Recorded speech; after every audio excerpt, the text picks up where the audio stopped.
Let's get to Ghana. Team Ghana play at 3 p.m. Guys, it's a few weeks ago we were saying that Ghana will play at 4 p.m., 1 p.m., 3 p.m. Well, the 3 p.m. game is here. Yeah. And it's Ghana, Uruguay for a place in the round of 16. Ghana has 3 points heading into that game. Uruguay 1 point. So we all know what that means. We all know what that means. Guys, let's just first talk about the scenarios and what Ghana needs to qualify. Then we'll get into each and every bit of the conversation. So first of all, for those who are watching, guys, what does Ghana need to qualify to round of 16 today? A win is guaranteed. Ghana wins, Ghana is through. If Ghana draws and South Korea don't beat Portugal by a 2-goal margin or more, Ghana will qualify. Okay. So that is what we need to know.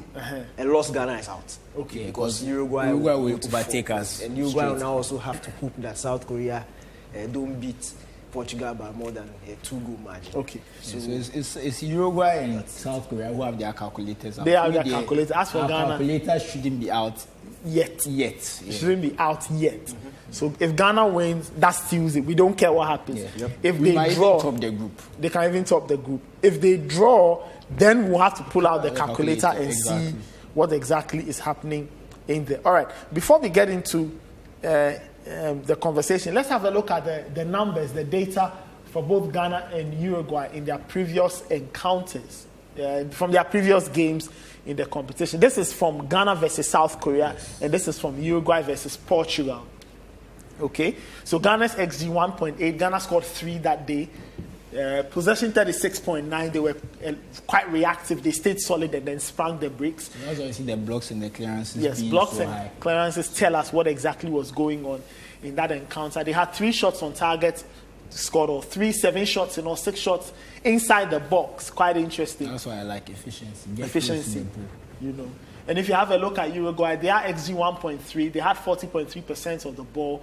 6 blocks, 10 clearances, 7 shots inside the penalty box, 11 shots in all, 3 on target. They couldn't score though against Portugal as they were beaten by 2-0. So Ghana is here now. They know what they have to do. So let's start off with this talk of revenge, because the Ghanaian fans just can't stop talking and thinking about revenge. Do you think that the players will think about that? I hope they don't. Every time I hear revenge, I cringe. I get so annoyed. And I don't want to say I agree with Luis Suarez, but he's right in the sense that he was punished, he got his red card, we got our penalty, and we missed it. Like, he's a villain still, don't get me wrong, because he cheated. But he was punished for his cheating. We still had the chance, we missed. We go into the shootout, we still had the chance, and we missed. And the real villain of the story for me is John Mensah for that penalty, if I'm being honest. Because we have to talk, if we are talking about the whole story, we have to talk about John Mensah's penalty. That was bad. That was very, I remember back very then. bad. I remember back Talking then. about a game that happens in about 3 hours. And you're going back to one place. No, I'm just asking a question. No, but the point is, Daniel, you can't, you see, the 2 events, even though they are 12 years apart, they are linked. No, that I agree, but I'm saying that if you are talking about revenge, You said you don't want to hear revenge. then Then in the same submission, you are talking. That's why I said that. Somebody who is saying he wants revenge. That's As why I listen said to the the- first that's part why I of said your the- submission. Then the same person is telling the person to remember John Mensah. I'm saying that that's what I'm saying, that if you want to be angry at someone, be angry at John Mensah. That's why I remember. That's my point. I remember back then I was doing my national service and I was teaching, and the senior colleague said John Mensah's pose was like somebody who had finished buying cake and was waiting for his check. John Mensah could. No, but that and Dominic Addo too. Okay, he had this. There was some. He tried anyway. So if we go past all of that, fair enough, it happened. And what I like is I was reading a story on the Athletic about the Suarez handball, and they interviewed the only player in the squad who was there, Andrea Ayew. And Andrea Ayew said, "I don't look back, I look forward." And that's the mentality I want to see from the Ghanaian team. I understand Ghanaian fans. I understand them. I understand the revenge thing, but the reason I don't want us to talk about it is that for national team football especially, the fan energy and the fan sentiment It resonates. It resonates with the players. So the more we talk about revenge, the more likely it is that some of the players will start getting into that revenge mood. And that's the worst thing that can happen, because you are playing against a team that is, they are masters of gamemanship. They are way more experienced than you. You think if you decide that you are going for revenge and Jiku says, okay, it's revenge time, so I'm going to, kind of fly into Suarez. Suarez is not going to roll on the ground like 1 billion times and get you sent off. If you nudge him too hard, you think he's not going to throw himself. We know the type of players you are dealing with. We know them. So if you put in your mind that it's revenge, you're going to leave your mark. You're going to make them feel the sensation in their bones, as coach likes to say. You are very likely to get a card and get sent off. And we saw yesterday when it got down to, was it 2 days ago, Mexico, Poland, we are counting yellow cards. If South Korea win the game, let's say they win 1-0 and we draw, and now we are on the we are counting, we are goal difference the same, goal scored is the same, whatever the case. I know it can get, I don't know the exact permutations that will get us to there. But let's say we are at that point and you decide that you want to leave something on the Uruguayans and you are picking up yellow cards. And that's how we go out. How will you feel about your revenge? Because you got in your revenge, quote unquote, but you're also going home with them. So let's do what we can do and play football, win the match, preferably. But we don't have to go for the win because we are more secure than them. They need the win more than us. So let's relax, play our game, play like how we started against Uruguay. Portugal. Let them kind of come at us. Try and find our joy on the break. And finding joy on the break will be much easier than, because Uruguay don't even have the ball retention Portugal had. Yeah. Portugal have midfield players. Uruguay's midfield players are good, but they are a different type of good. These guys are the type of guys who break up the play. They are more physical. So they are not going to be able to keep the ball as well. They don't have that technical security. They don't have that creativity. So even their chance creation will be a bit more blunt. So I'm not afraid of Uruguay if we have to sit back.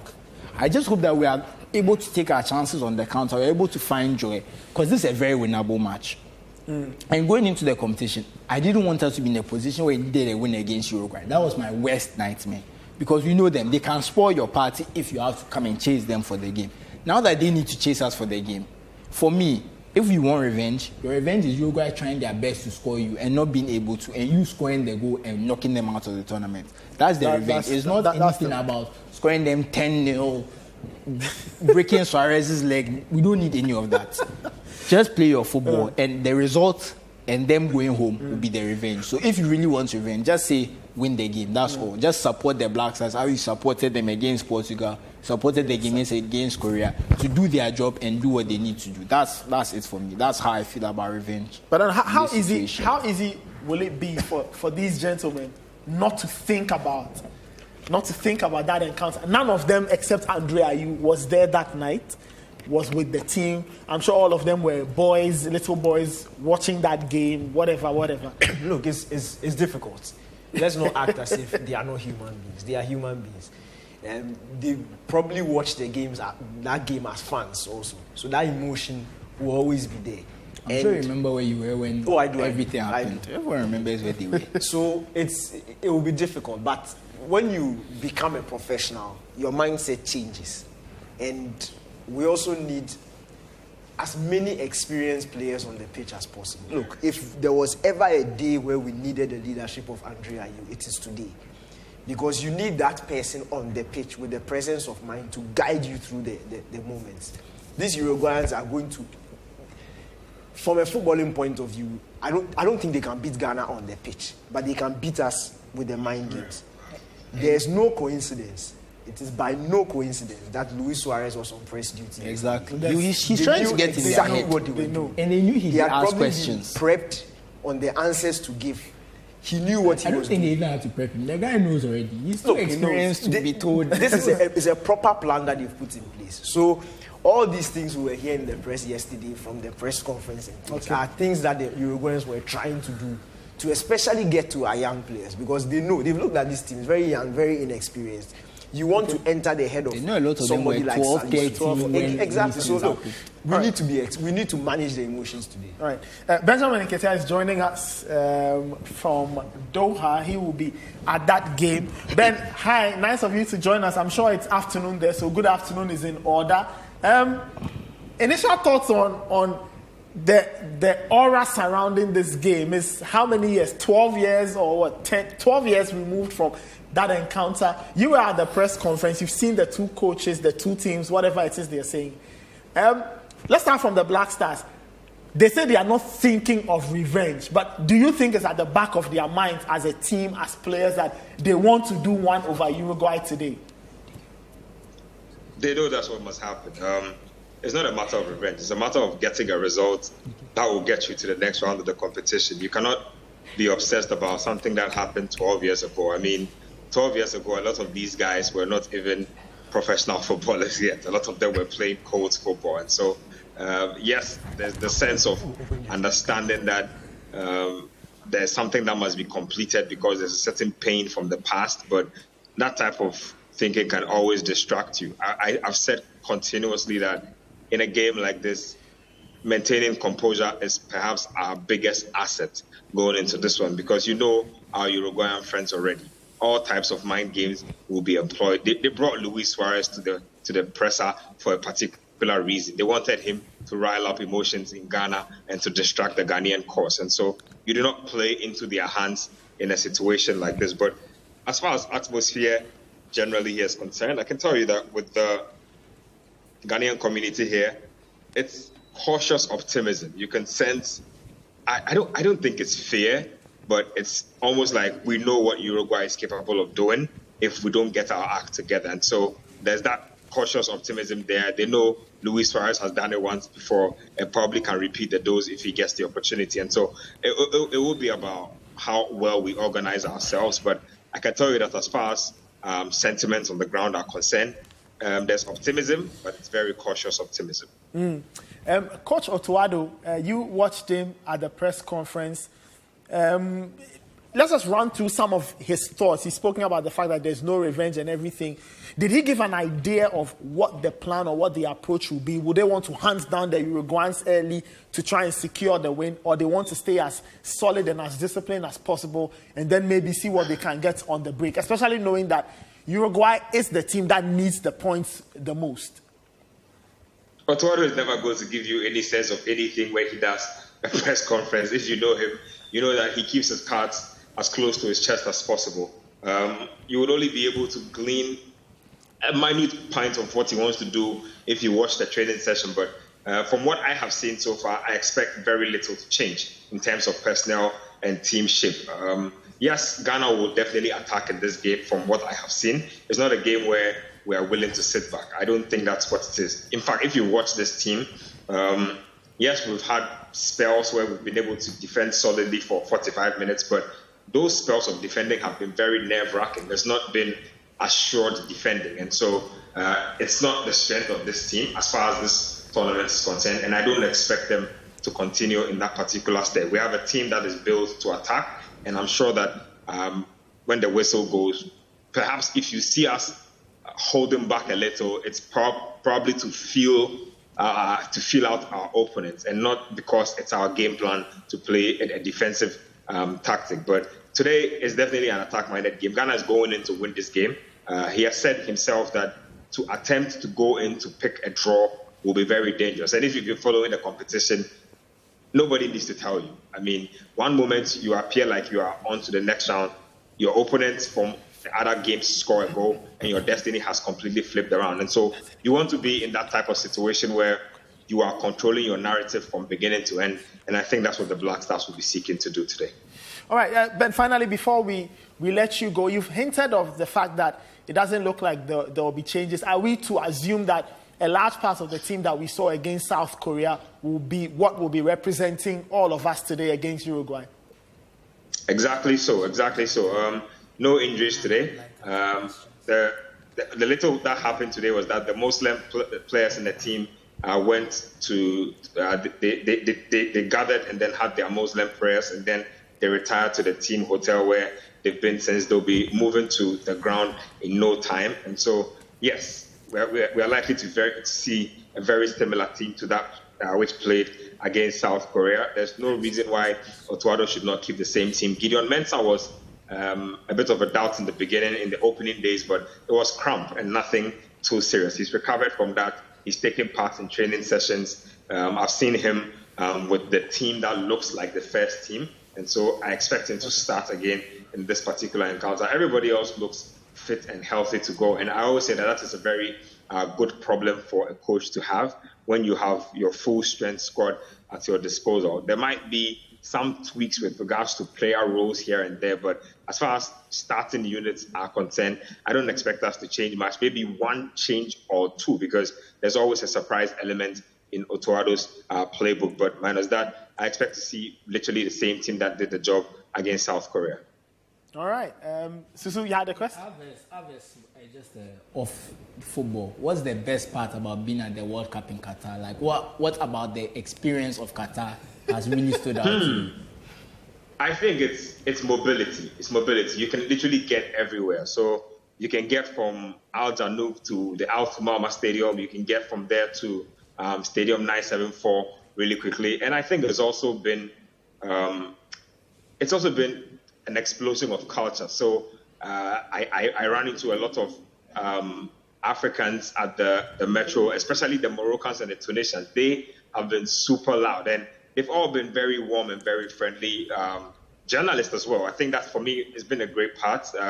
My colleague journalists from all over the world have been really great. I've made a ton of contacts I can rely on. It's been absolutely brilliant. I've always been in to like expand my network when I come to a competition like this, but the willingness and the warmness from other colleague journalists from around the world has been one of those things that has been brilliant. It's completely blown me away. And so yes, it's been that kind of tournament. And also getting like just the whole thing with the ease of getting into the stadium, getting around the city. It's just been a brilliant World Cup. The country is really well organized. It's a beautiful place. I cannot say anything bad about Qatar if we are being very honest. And so yes, it's been a very holistic experience. Hopefully the Black Stars can progress so I can get to see more of the city.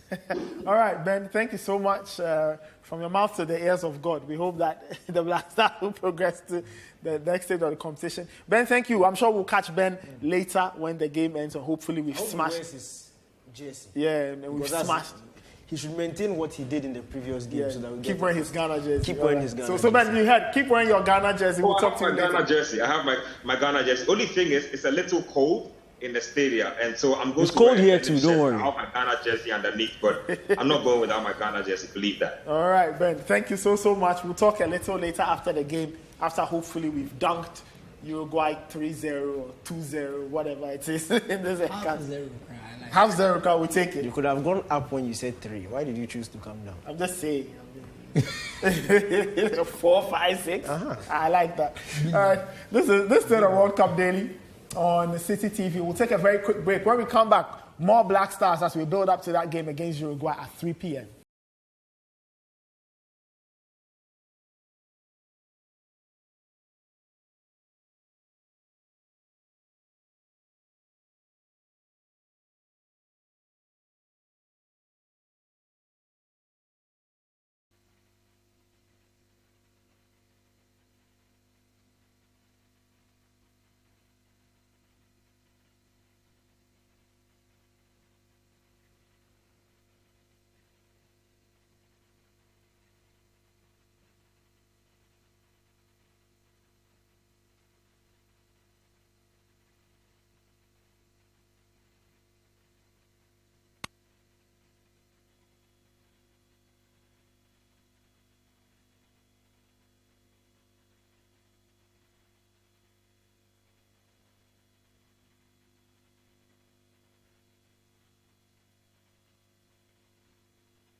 Welcome back. This is the World Cup Daily on Citi TV. My name is Nathan Kwa. I've got Susu Graham and Daniel Cranting here with me. We just spoke to Benjamin Nketiah, who's in Doha. He'll be going to the ground to watch the Black Stars against Uruguay. Remember that later in the day, we'll do a post-game show after Ghana takes on Uruguay. So whatever the result is, hopefully it's a good one for the Black Stars. We'll be on to talk about that game. We'll see if we can get Ben back on the Zoom a little later to discuss a lot more of that and all the good things that should happen when Ghana takes on Uruguay a little later. Let's hear from Black Stars head coach Addo.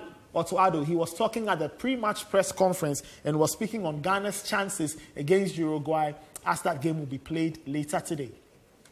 First of all, it's Uruguay have a very, very long tradition of football and mentality. All the players are strong mentality players. They have a lot of experience in their team.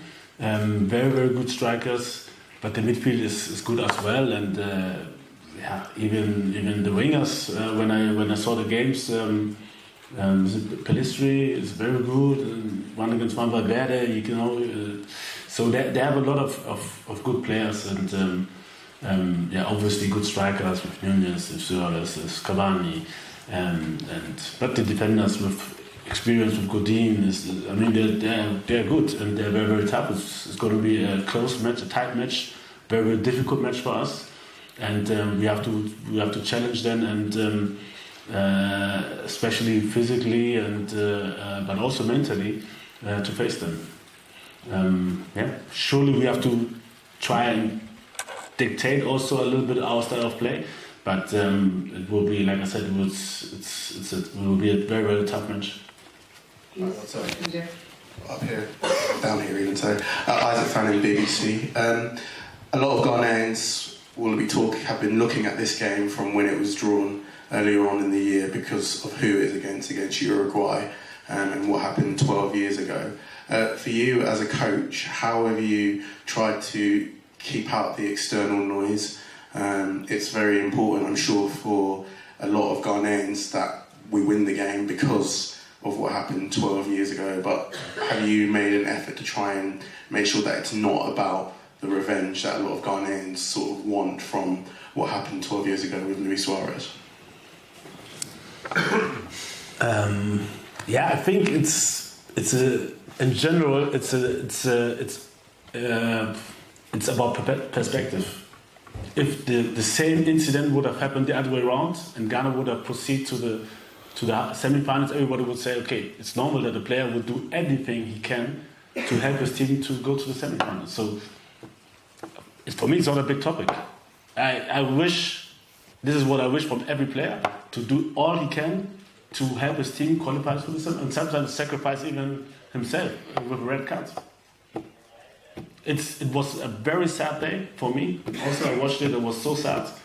But this is my perspective. If I see it from another perspective, it's a normal thing. So for me, it's not a big topic. And I'm going on the match like every other match. We prepare as good as we can. We try to show them their strengths and weaknesses. And we try to also emphasize on our strength and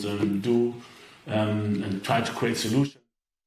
All right, so that was Addo, Black Stars head coach. He says, look, perspective. It's not a big deal. He doesn't want to think about it. It's nothing. He says it's one of those games we'll play, we'll see what happens. I guess that's the best way to think about it. I like the mentality. Yeah. I like it. Approach it as sane as possible. Don't attach emotions to it. Do your job. And when you are done and you kick them out, then you can rub it. Then you can rub it. You can start doing hand things. You know, if I played in this game, right, and I score, right, and I don't know, I guess I'd celebrate. I'd tell somebody, let's run to the goal line. You throw the ball and I hit it. That would be insane. Or that would annoy the Uruguayan. I'm just saying, or like just after the game, you look for Luis Suarez and do his celebration where he kisses his fingers.